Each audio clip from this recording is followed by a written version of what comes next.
Artigo gravado em 19 de fevereiro de 2023 por Cibele Manweiler para compartilhamento educativo em audiobook Flor de Ouro MCN.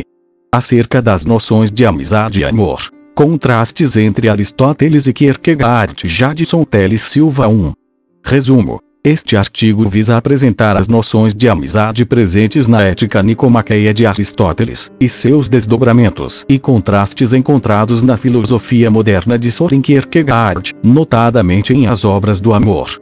Apesar das distintas épocas, tanto Aristóteles como Kierkegaard colocaram questões que visavam entender as relações entre os homens, ou seja, a perspectiva de ambos era entender e fundamentar os princípios que norteiam as ações humanas.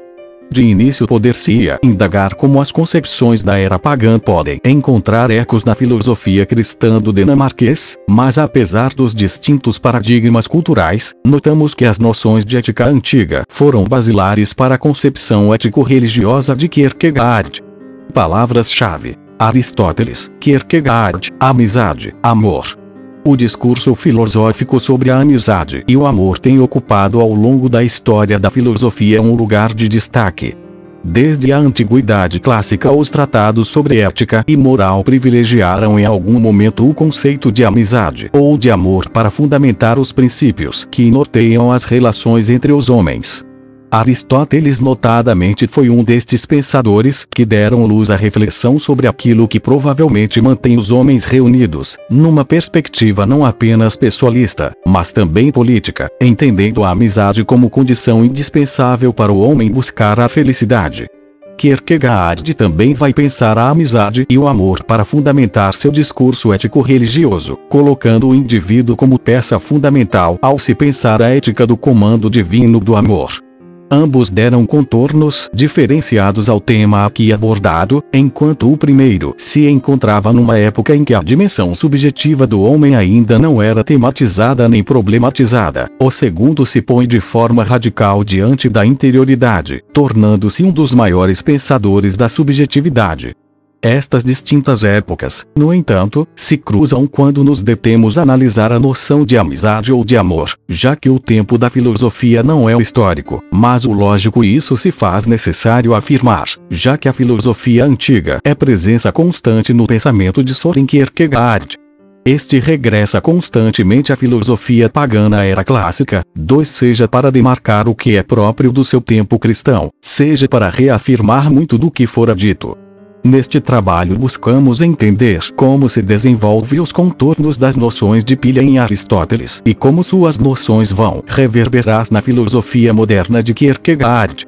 Na Ética Nicomaqueia, os problemas propostos por Aristóteles ao pensar a amizade, pilha, na antiguidade clássica não se encerravam em um pensamento teorético, pois estão voltados para a ação e por isso, não é possível encontrar um conceito unívoco ou mesmo sistemático em sua análise sobre a amizade, dadas as características ambivalentes presentes na natureza humana. Ainda podemos arriscar que o filósofo grego entendeu que a amizade não é uma forma abstrata contemplativa, mas antes é uma potência presente na natureza humana que se efetua em uma atividade, ora permanente, ora momentânea.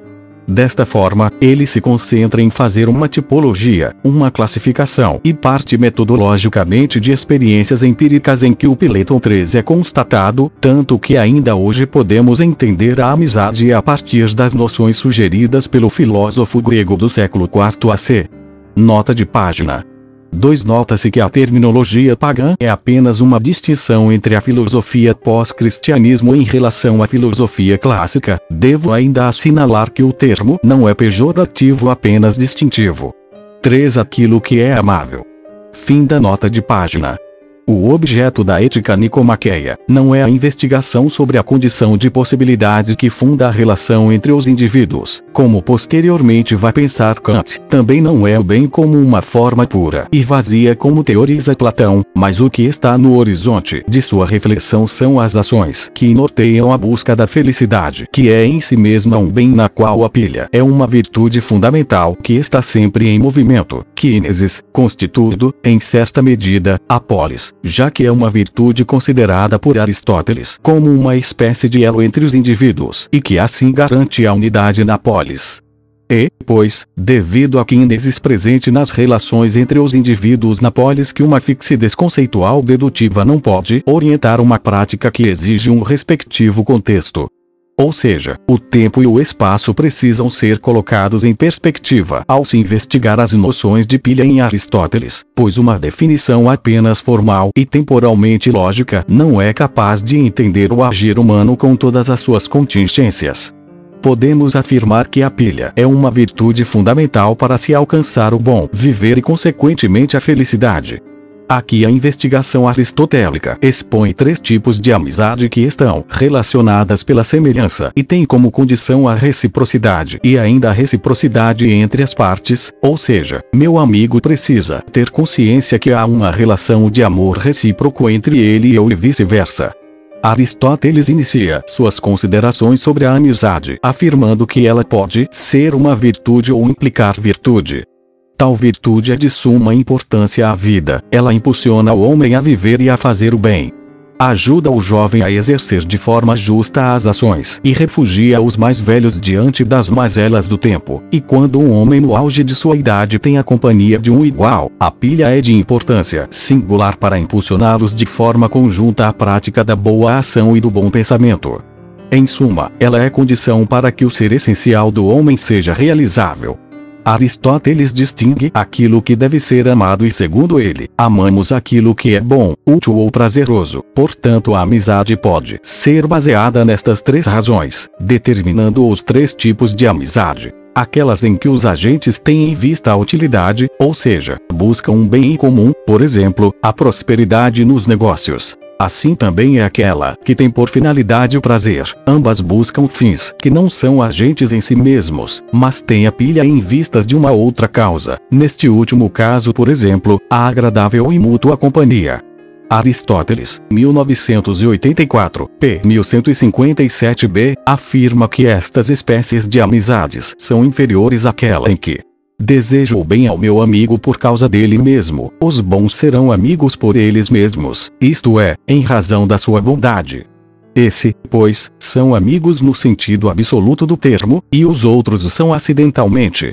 Deste modo, a amizade perfeita é aquela que se realiza no bem e que reside no bem. Esta é a amizade entre os bons homens, que não tem em vista outra coisa a não ser o amor que se encerra neles mesmos.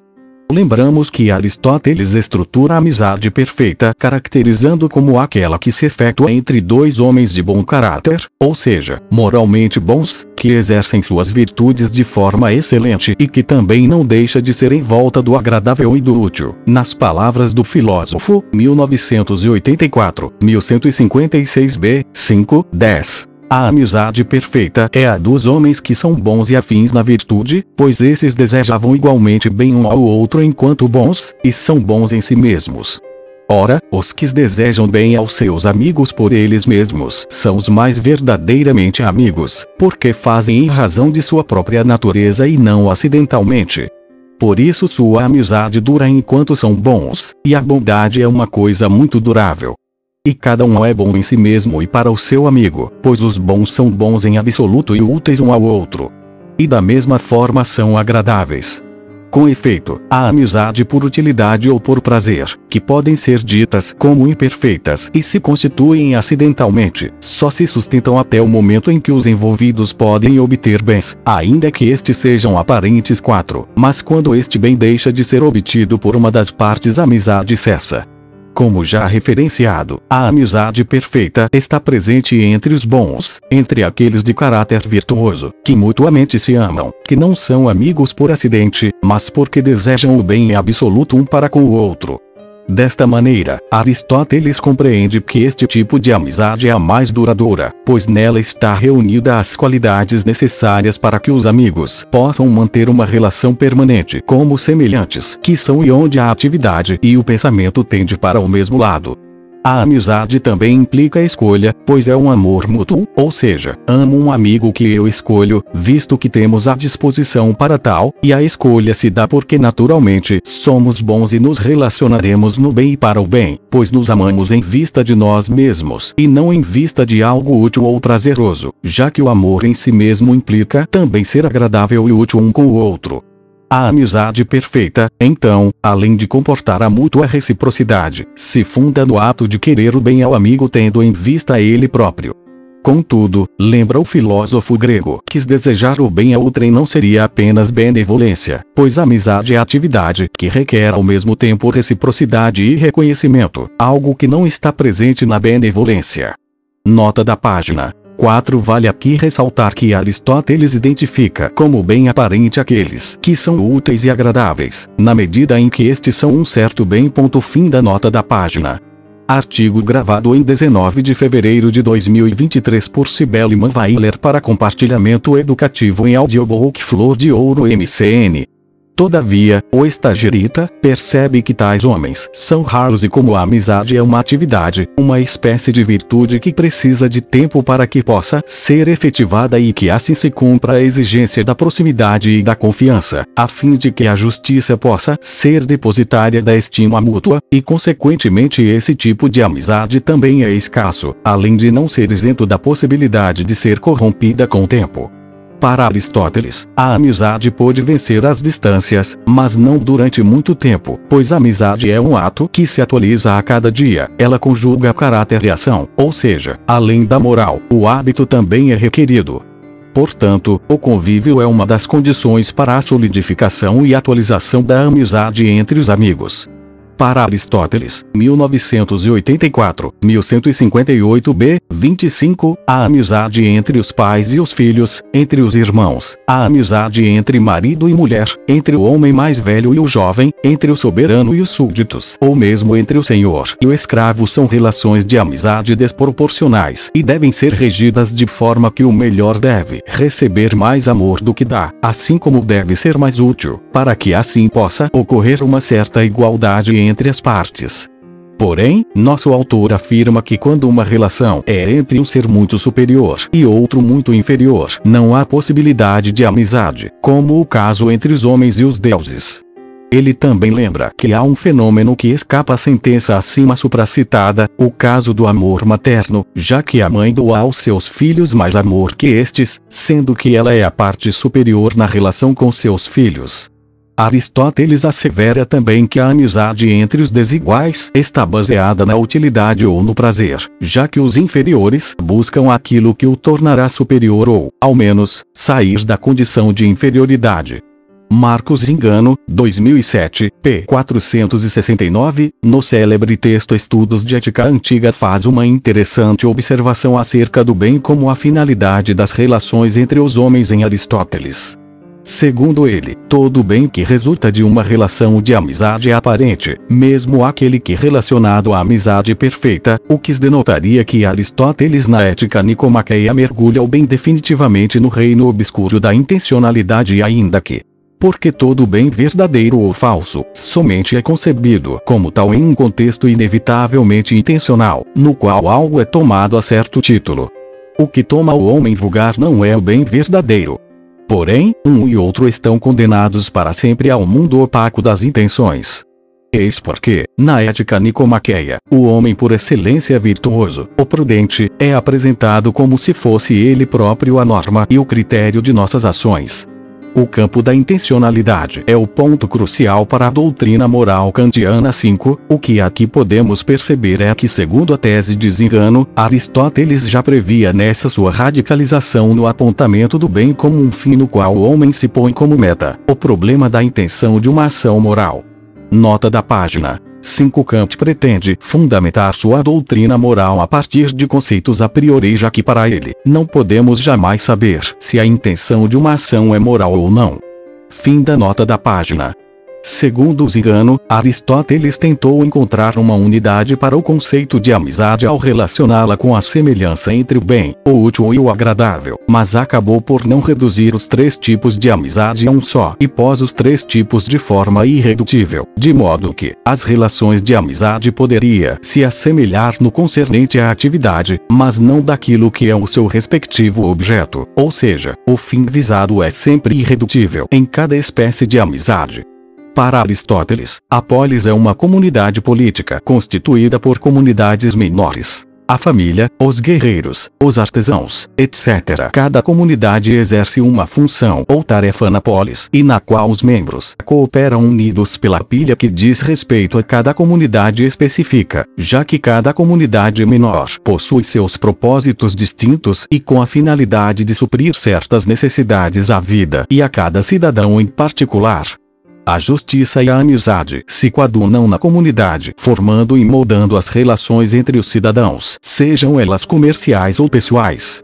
Contudo, é a partir do modelo familiar que nosso filósofo vai estabelecer uma analogia com os modelos de governos. Aliás, para ele, a família aparece como a própria origem do Estado. A amizade entre os pais e os filhos, entre os filhos e os pais, assim como a relação distributiva de atividades dentro do lar entre o marido e a esposa, parece garantir a Aristóteles os princípios para definir a amizade política. Antes, porém, ele distingue 3 formas de governo e seus desvios corruptíveis correlatos e as relaciona analogamente às relações dentro do seio familiar.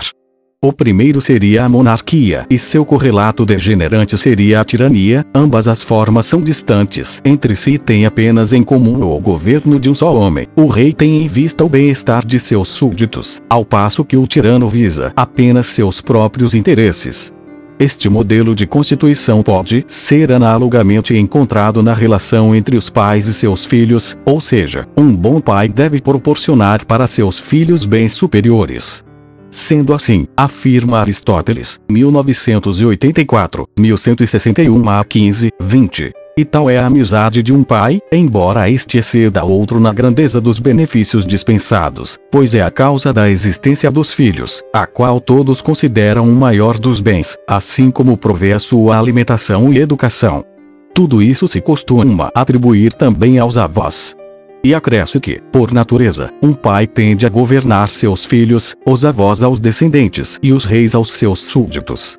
O segundo modelo de constituição seria a aristocracia e o seu desvio à oligarquia. Analogamente teríamos a relação entre um marido e sua mulher, já que o homem governa como convém ao seu valor, mas deixa a cargo da esposa os assuntos que pertencem a uma mulher. Aristóteles, 1984, 1160b, 35. Neste modelo, as funções do governante é distribuída como acontece no lar em que o marido concede à mulher tarefas que competem a ela. Quando isso não acontece, ocorre a degeneração no governo, pois os governantes regem o Estado, atribuindo cargos públicos àqueles que não têm a competência para tal. O outro modelo é a timocracia, que é um governo de todos, que procura igualar todos os cidadãos. Seu desvio seria a democracia. Na verdade, Aristóteles não define a corrupção da timocracia, apenas indica que a democracia seria um leve desvio da pior forma de governo, e analogamente ambas se assemelham à pilha entre os irmãos, pois entre esses existe igualdade, salvo quando há uma discrepante diferença de idade. Aristóteles não deixa de observar que na democracia há grandes possibilidades de ocorrer a pilha e a justiça entre os cidadãos de forma ampla, já que esse modelo requer igualdade entre todos, o que não vai ocorrer nos outros regimes degenerados, pois quase não há justiça, e onde não há justiça não há amizade. O filósofo grego também assevera que a unanimidade se assemelha à amizade política, pois a unanimidade é aquilo que visa uma espécie de normatização dos interesses comuns dos cidadãos na polis. Por isso, a unanimidade é requerida entre os homens bons, pois esses desejam manter seus interesses coadunados com o que é justo e vantajoso para a cidade e consequentemente para eles mesmos, já que os esforços entre os cidadãos na comunidade são compartilhados, divididos ou somados. Tal forma de amizade, a amizade política ou a unanimidade, mantém um certo equilíbrio nas relações públicas, já que estas visam a justiça no interesse comum, o que não ocorre entre os homens maus, que visam o bem de forma egoísta e que podem levar a cidade à ruína. Nas palavras de Aristóteles, 1984, 1167b-5, a unanimidade parece, pois, ser a amizade política, como, de fato, é geralmente considerada, pois ela versa sobre coisas que são de nosso interesse e que têm influência em nossa vida. Ora, uma tal unanimidade é encontrada entre os homens bons, pois estes são unânimes tanto consigo mesmos como uns com os outros e têm, por assim dizer, um só pensamento. Mais de 20 séculos separam o pensamento de Kierkegaard e Aristóteles. O primeiro viveu sob o radicalismo da doutrina cristã pietista entre 1813 e 1855 e construiu sua filosofia sob a égide do cristianismo. Já o segundo viveu exatamente no período que convencionou se chamar de paganismo. Contudo, o filósofo dinamarquês não se furta em retornar constantemente à filosofia da era clássica pagã, seja para manter um diálogo controverso, seja para incorporar conceitos filosóficos do paganismo à sua filosofia. Mas no que concerne à noção de amizade, Kierkegaard contrasta, ainda que tensamente, com aquela presente no pensamento de Aristóteles. Kierkegaard não é um pensador eminentemente político como fora em larga medida Aristóteles, mas preocupou-se com o indivíduo em sua esfera particular e subjetiva, na concretude da existência do homem e concedeu à interioridade e à fé um lugar de destaque em sua filosofia. Todavia se deparou com um problema insolúvel da modernidade: o homem entre o particular e o público, o indivíduo e a comunidade, o que o levou a escrever uma espécie de tratado ético, As Obras do Amor. E digo espécie, pois, não se trata de um sistema conceitual rígido e escolástico, já que é prenhe de imagens literárias, metáforas alegóricas e teológicas, mas não é por isso que devemos entender Kierkegaard como um irracionalista, como pregam alguns leitores que passam seus olhos de forma rápida em seus escritos. Em As Obras do Amor, Kierkegaard se põe à tarefa de pensar a relação de indivíduo para indivíduo e tem em seu horizonte um debate com o que foi posto por Aristóteles em sua investigação sobre a amizade. Em Aristóteles, para haver a amizade entre as pessoas é preciso ter reciprocidade e reconhecimento. Tal exigência é para o grego algo positivo que fundamenta as relações pessoais e políticas. Mas, para o filósofo de Copenhague, as relações entre os indivíduos que são pautadas na reciprocidade não vão além do egoísmo. Já que, para ele, a reciprocidade e o reconhecimento não são exigências suficientes para salvaguardar o indivíduo do egocentrismo, visto que em situações limite, as afirmações sobre quem tem mais mérito sempre entram em jogo e acabam por corromper a relação. Portanto, a proposta kierkegaardiana é que as relações entre os indivíduos tenham como basilar o amor cristão, ágape, que é livre, desinteressado, não espera nada em troca, ou seja, não há exigência da reciprocidade ou reconhecimento. Desta forma, compartilhamos com o pensamento de Sérgio Munoz Fronega, 2010, p. 46. Artigo gravado em 19 de fevereiro de 2023 por Cibele Manweiler para compartilhamento educativo em audiobook Flor de Ouro MCN. A exigência é ética porque impele o homem para ver no outro um semelhante, para eliminar as diferenças e contribuir para o bem-estar dos outros, para ver o bem nele e conduzi-lo a uma relação positiva e autossuficiente. O amor se torna uma demanda radical para que o indivíduo possa transcender o seu egocentrismo.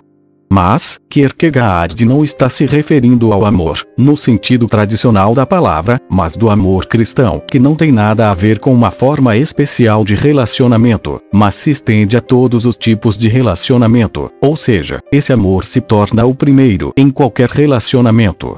Além disso, Kierkegaard refere-se a obras de amor. Fazer amor torna-se uma ação, uma tarefa permanente de realização que impactem positivamente os demais. As Obras do Amor teve em sua gênese um contexto histórico marcado por grandes transformações sociais. A Europa passava por conflitos de ordem política e social. O embate entre socialistas e liberais dominava o cenário da intolerância política, social e também religiosa. Desconfiado de ambas as posições que se inclinavam de um lado para a homogeneização do indivíduo e de outro por uma objetificação humana, Kierkegaard resolve escrever acerca do dever e da caridade do amor a fim de pensar as relações humanas.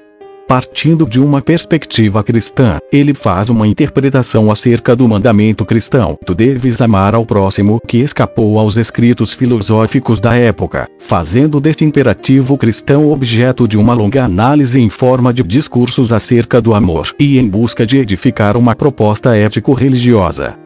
Considerado um texto do segundo percurso filosófico, no qual Kierkegaard buscava a comunicação direta, assinando seus textos sem o uso do recorrente recurso pseudonímico. Ele é estruturado em dois momentos. Os discursos da primeira parte, que analisam o mandamento do amor ao próximo, e os da segunda, que versam sobre a caridade do amor.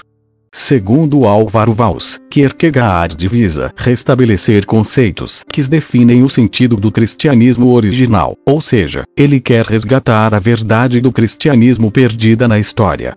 Ser cristão na modernidade pode significar ser aquele que vive dominado pelo hábito e não vive segundo o mandamento, amar o próximo como a si mesmo. Desta maneira, Kierkegaard elabora categorias como a de crístico, que seria aquele que vive de acordo com o mandamento divino, amando o próximo como a si mesmo e a si mesmo como o próximo. Essa seria a essência do verdadeiro cristão, que vive o cristianismo de forma interior, aceitando o dever de amar a Deus e ao próximo. Outro conceito é o de cristandade, que diz respeito àqueles que se intitulam cristãos, mas que vivem o cristianismo de forma objetiva, externamente sem paixão. Kierkegaard pretende elevar o homem à esfera de transcendência, ou seja, à esfera divina, e recolocar o cristão numa outra relação com o mundo. Amar ao próximo como manda o divino mandamento é se colocar diante do divino. Portanto, o amor elogiado por Kierkegaard se contrapõe ao amor natural, de predileção, se contrapõe àquele que pressupõe uma escolha e que tem como condição a semelhança, ou seja, o amor é antes o amor enquanto dever. Ele nos lembra que o mandamento "amarás a teu próximo como a ti mesmo" pressupõe que o homem ama a si mesmo e deve amar a todos como a si mesmo, ou seja, o amor por ele elogiado não é de forma alguma egóico. Na exigência do amor ao próximo não se deve amar desmedidamente, o amor de si é a medida. O verdadeiro amor é dirigido a todo o gênero humano. Todavia, Kierkegaard não é um dogmático. É preciso crer neste amor divino que se realiza na relação entre eu e o tu. Para Kierkegaard, o amor divino só pode ser conhecido através de seus frutos, de suas obras, pois ele tem uma vida oculta e se revela, se manifesta na necessidade de ser reconhecido, e assim se faz pelos frutos, assim como o pensamento que se revela na expressão do discurso. Assim é o amor cristão, que se movimenta e tem a eternidade em si. Não podemos conhecer a origem do amor, pois ele se funda misteriosamente no amor de Deus. Portanto, só é possível conhecer os frutos aquele que crê no amor. Só aquele que permanece no amor pode conhecer o amor do mesmo modo como seu amor deve ser conhecido. Kierkegaard, 2007, p. 20. Para Stephen Evans, 2004, p. 122, os comandos divinos são a base para se pensar uma determinada obrigação moral que se realiza em uma vida ética que deseja se relacionar com Deus e que assim pode ser capaz de autoatualização, mas que requer uma obediência aos comandos divinos. E ainda, em As Obras do Amor, este tipo de visão é concreta. O self que eu devo me tornar e o comando divino que eu devo obedecer são ambos especificados em termos de ensinamentos bíblicos sobre amor. Eu sou ordenado a amar o próximo como a mim mesmo, e somente quando eu aprendo a amar deste jeito eu posso me tornar o self, ser, que eu fui criado para ser e realmente quero ser. Embora na minha vida pecaminosa este é sempre aquele que eu estou fugindo. Eu só posso amar ao meu próximo como a mim mesmo quando eu tenho uma relação com Deus, que se torna um meio termo em cada relação de amor verdadeira. Amar ao próximo não é exaurido nem reduzido por formas naturais humanas de amor como amor erótico e amizade. O alvitre do filósofo dinamarquês se constitui a partir do amor cristão que Kierkegaard pretende elevar o homem à esfera de transcendência, ou seja, à esfera divina, e recolocar o cristão numa outra relação com o mundo. Amar ao próximo como manda o divino mandamento é se colocar diante do divino. Portanto, o amor elogiado por Kierkegaard se contrapõe ao amor natural, de predileção, se contrapõe àquele que pressupõe uma escolha e que tem como condição a semelhança, ou seja, o amor é antes o amor enquanto dever. Ele nos lembra que o mandamento "amarás a teu próximo como a ti mesmo" pressupõe que o homem ama a si mesmo e deve amar a todos como a si mesmo, ou seja, o amor por ele elogiado não é de forma alguma egóico. Na exigência do amor ao próximo não se deve amar desmedidamente, o amor de si é a medida. O verdadeiro amor é dirigido a todo o gênero humano. Todavia, Kierkegaard não é um dogmático. É preciso crer neste amor divino que se realiza na relação entre eu e o tu. Para Kierkegaard, o amor divino só pode ser conhecido através de seus frutos, de suas obras, pois ele tem uma vida oculta e se revela, se manifesta na necessidade de ser reconhecido e assim se faz pelos frutos, assim como o pensamento que se revela na expressão do discurso, assim é o amor cristão que se movimenta e tem a eternidade em si. Não podemos conhecer a origem do amor, pois ele se funda misteriosamente no amor de Deus. Portanto, só é possível conhecer os frutos aquele que crê no amor. Só aquele que permanece no amor pode conhecer o amor do mesmo modo como seu amor deve ser conhecido. Kierkegaard, 2007, p. 20. Para Stephen Evans, 2004, p. 122, os comandos divinos são a base para se pensar uma determinada obrigação moral que se realiza em uma vida ética que deseja se relacionar com Deus e que assim pode ser capaz de autoatualização, mas que requer uma obediência aos comandos divinos e ainda, em As Obras do Amor este tipo de visão é concreta. O self que eu devo me tornar e o comando divino que eu devo obedecer, são ambos especificados em termos de ensinamentos bíblicos sobre amor. Eu sou ordenado a amar o próximo como a mim mesmo, e somente quando eu aprendo a amar deste jeito eu posso me tornar o self, ser, que eu fui criado para ser e realmente quero ser. Embora na minha vida pecaminosa, este é sempre aquele que eu estou fugindo. Eu só posso amar ao meu próximo como a mim mesmo quando eu tenho uma relação com Deus, que se torna um meio termo em cada relação de amor verdadeira. Amar ao próximo não é exaurido nem reduzido por formas naturais humanas de amor como amor erótico e amizade. O alvitre do filósofo dinamarquês se constitui a partir do amor cristão que contempla uma forma de relacionar-se com outro baseada na alteridade. O dever de amar ao próximo implica numa tarefa ética e essa tarefa ordena todo um conjunto de ações para se dirigir ao próximo. O dinamarquês afirma que o próximo é uma reduplicação, o como a ti mesmo contido na lei divina afasta a possibilidade de um amor egoísta, pois o homem egóico não suporta a ideia de reduplicidade. O próximo é o outro tu, não um segundo eu, mas um primeiro tu. O tu deves é eterno e deve negar o amor voluntarioso. Desta maneira Kierkegaard, 2007, p. 77, assevera: o amor ao próximo não pode se tornar um com o próximo, numa identidade unificada.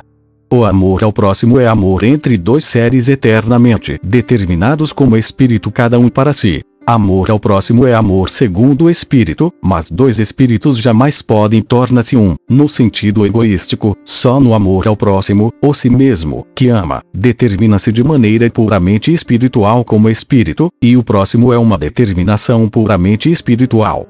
Desta forma, há no pensamento de Kierkegaard uma clara preocupação com a alteridade do indivíduo, com um amor que se concretiza no dever, que tem como medida a sua própria subjetividade. O amor cristão é livre da angústia e do desespero, é eterno e por isso mais elevado. O verdadeiro amor é aquele que está seguro das vicissitudes do tempo. O amor natural é aquele cantado pelo poeta, fugaz, efêmero, egoísta, que busca no outro aquilo que falta, é um amor carente, dependente. Com efeito, só quando o amor é dever é que ele se torna perfeito, livre das angústias, do desespero que se instala na perda e na dependência causadas pelo amor natural. Sendo assim, tu deves amar.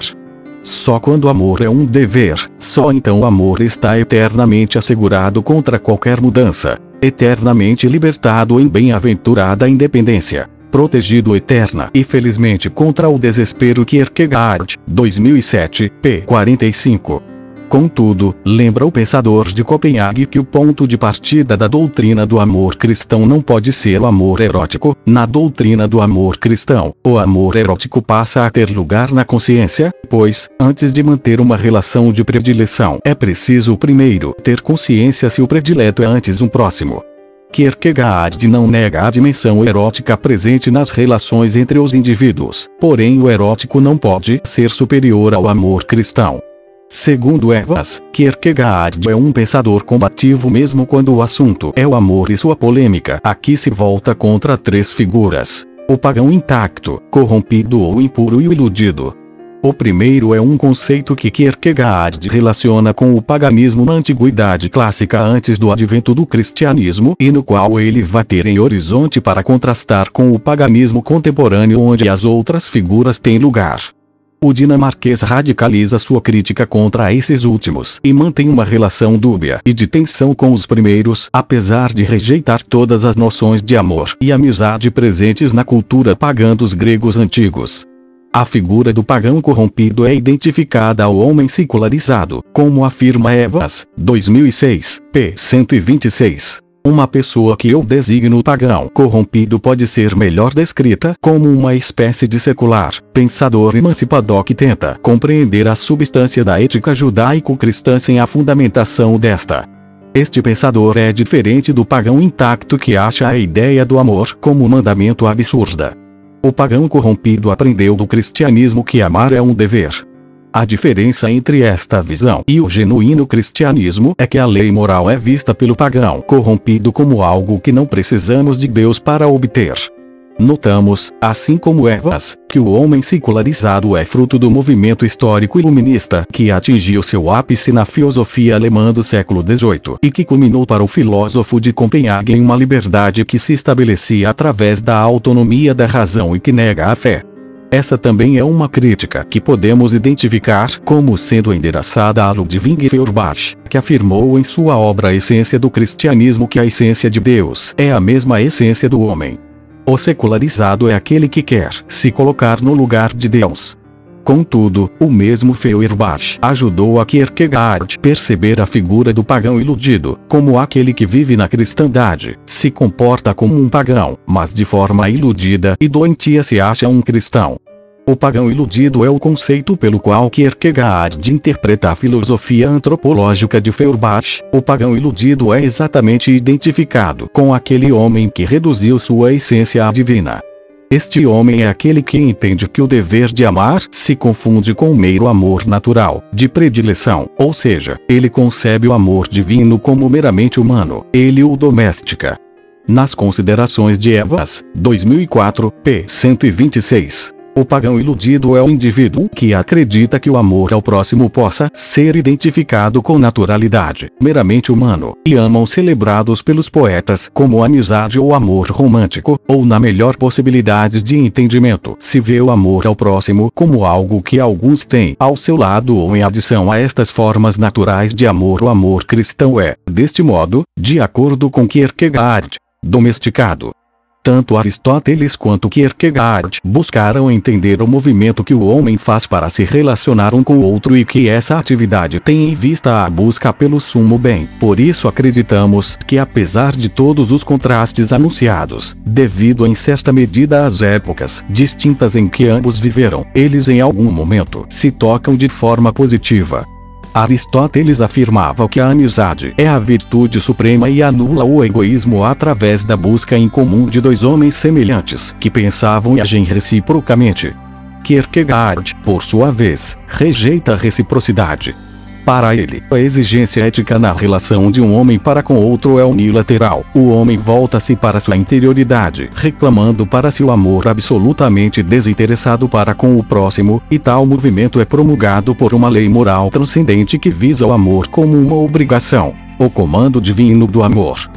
Faz-se necessário ressaltar que Kierkegaard não nega que possa haver amizade e amor recíproco de um homem para com outro. O amor natural, de predileção, deve ter seu lugar, mas o dever de amar é uma obrigação moral, que pode ser entendida não apenas como um dever cristão, mas pode ir além, se colocada no início de toda ação moral de indivíduo para indivíduo.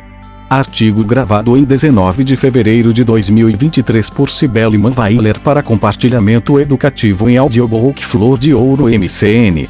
Referências: Aristóteles. Ética Nicômaco. In Aristóteles, Os Pensadores. São Paulo, Abril Cultural, 1984. Evans, S. Kierkegaard Setikov Love. New York, Oxford University Press Inc., 2004. Fonegra, S.M. La exigência ética. Sobre la doutrina del amor de Kierkegaard in Soren Kierkegaard Literature, 1956, 2006. A bibliografia. New York. Museum Tusculum Press, 2010. Kierkegaard, S. As Obras do Amor. Petrópolis. Editora Vozes, 2007. Zingano, M. Estudos de Ética Antiga. São Paulo. Discurso Editorial, 2007.